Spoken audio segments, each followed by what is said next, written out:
Et la Sahraoui aussi. Je suis militante algérienne, je suis militante féministe algérienne. Et je fais partie du collectif des Algériens de soutien aux luttes ACDA. Donc c'est Agir pour le changement et la démocratie en Algérie. C'est un collectif qui s'est constitué en janvier 2011 après les émeutes, après tout ce qui se passe dans les pays arabes. Donc ma question, très brève, je pose la question à la Tunisienne, à l'amie tunisienne, à la camarade. Donc, je pense que c'était en mois de mars, il y a eu une présentation de la loi sur les élections en Tunisie. Donc, je voudrais savoir, qu'en est-il des avancées sur la participation des Tunisiennes à l'étranger, qu'elles soient des électrices ou des éligibles au vote? Est-ce qu'il y a des représentants de l'immigration dans la constituante tunisienne? Parce que... à mon information, en mars 2011, il n'y avait pas des représentantes. Donc je voudrais bien savoir s'il y a eu des avancées. Et merci Nadia Chadel pour la réponse. Pour le moment, il n'y a pas de liste de constitués, il n'y a pas de... Même au niveau de la France, on ne sait même pas le découpage, sous quelle forme il est. On sait qu'il va y avoir 2 circonscriptions en France, avec 10 personnes qui vont représenter l'immigration en France. Mais par contre, on ne sait pas si ça va tourner entre Paris et le Nord, plus ou moins, et Marseille, à partir de Lyon et Marseille. On suppose que c'est cela, parce que le décret officiel n'est pas encore sorti. Donc je ne peux pas répondre à la question de quelque chose qui est en train de se mettre en place et qui, pour l'immigration, se mettra en place un peu plus tard qu'ailleurs. Sur la Tunisie, pareil, les listes ne sont pas encore déposées. Le report des dates fait que c'est normal et qu'actuellement, il y a des négociations qui sont en cours entre différents pôles. On est à 83 partis politiques, à peu près 120 associations aujourd'hui. Il y a des coalitions qui sont organisées autour de la société civile avec un certain nombre de partis pour présenter des listes communes, un peu de... donc il y a, je crois, 2 coalitions pour le moment. Il y a une coalition du centre et il y a une coalition qui est le pôle démocratique moderniste. Donc pour le moment, il y en a 2. Les autres, on ne sait pas. Il y a encore des négociations qui sont en cours entre les partis et les associations. Donc c'est un peu prématuré de répondre à cette question puisque les choses sont à l'œuvre. Au niveau de la représentation de ceux qui sont à l'étranger dans la haute instance, aujourd'hui, il y a 5 membres qui siègent, 5 hommes, je précise, dont 2 islamistes. Et ce qui nous pose un vrai problème sur la représentation, effectivement. Par contre, ce que j'ai dit avant, je crois que c'est que l'instance qui a la charge de l'organisation des élections, à sa tête siège un de nos camarades de France, qui est Kamel Jandoubi, et c'est lui qui a la charge de l'organisation des élections, au niveau de leur organisation logistique en tout cas. Alors pour l'étranger, les agences ne sont toujours pas désignées, la région n'est toujours pas définie, c'est encore un peu le... Je crois qu'on est toujours un peu les... Il faut qu'on se rappelle à l'ordre pour qu'ils se souviennent qu'on est là et qu'il faut faire des choses. Donc voilà, j'espère avoir répondu. Alors les femmes sont très présentes dans toutes les coalitions, dans tous les partis politiques, dans toutes les associations, partout.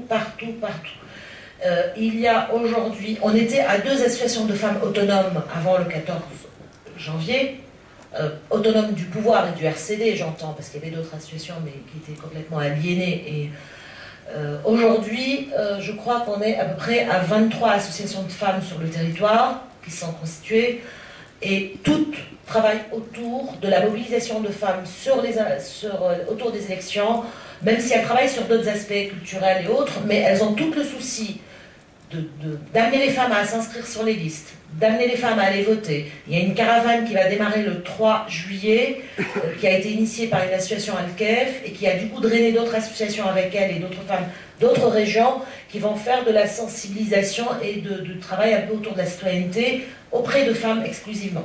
Donc vous voyez, c'est en mouvement. Merci. Moi, je vais m'adresser à 2 personnes, donc à Feriel et aussi à Sarah la Libyenne. Donc au début, Feriel Ce que vient de dire Samia donne une illustration de ce que j'avais dit au début, c'est-à-dire que pour les femmes, il ne suffit pas du tout d'être présente, active, visible dans un mouvement pour acquérir automatiquement leurs droits. Et elle vient de parler d'un temps donné, c'est celui du grand mouvement de revendication qui a été méchamment réprimé par le pouvoir en 2001, de revendication pour la culture amazigh, et dans lesquels les femmes ont pris leur pleine place. Effectivement, on les avait même vues faire des manifestations de femmes, notamment à Béjaïa, Tizi Ouzou. Mais aussi bien dans le mouvement, dans la plateforme d'Al-Qusr, où la revendication d'abrogation du code de la famille disparaît dans des tractations que Samia pourra nous relater en détail un jour, il faudrait écrire là-dessus, que dans le mouvement suivant, c'est-à-dire le mouvement des Harouches, qui se revendiquait comme, je le rappelle, une émanation, une sorte de démocratie authentique, puisque les Harouches, c'était la forme authentiquement algérienne de la démocratie, celle qui faisait qu'il n'y avait plus de classe. N'importe qui pouvait, c'est la forme de la Jama'a, c'est n'importe qui peut venir délibérer. Sauf qu'on oublie qu'une chose, c'est que dans les Jama'a, je ne sais pas comment on dit le pluriel en berbère, les femmes ne sont pas présentes. Et donc là, on est dans une démocratie plutôt bancale. Ce qui a fait que, justement, des femmes dans ce mouvement présente, active, eh ben on constituait une association, un collectif qu'on appelle les femmes du printemps noir. C'est pour ça que je disais que les Algériennes ont beaucoup retenu de l'expérience de la lutte de libération nationale, de l'expérience de leur participation à divers temps, que ce soit le temps imposé par le pouvoir, des tâches, je mets entre guillemets, des tâches d'édification nationale, ou alors le temps de la lutte contre le terrorisme dans laquelle on disait oui, la société, la nation est en risque d'effondrement, donc ce n'est pas le moment d'avancer vos revendications spécifiques. Là, je pense que l'exemple des femmes en Kabylie a prouvé que la leçon a été retenue et puis il faut avancer dans ce sens. Peut-être répondre aussi à l'interpellation sur la police. Merci Samia. Et en fait, quand le président du CNT, Moustapha Abdejeli, quand il était là, on a lui donné la déclaration, on a parlé avec lui et on a lui expliqué qu'on est là, même si on est à l'étranger, mais on est là quand même.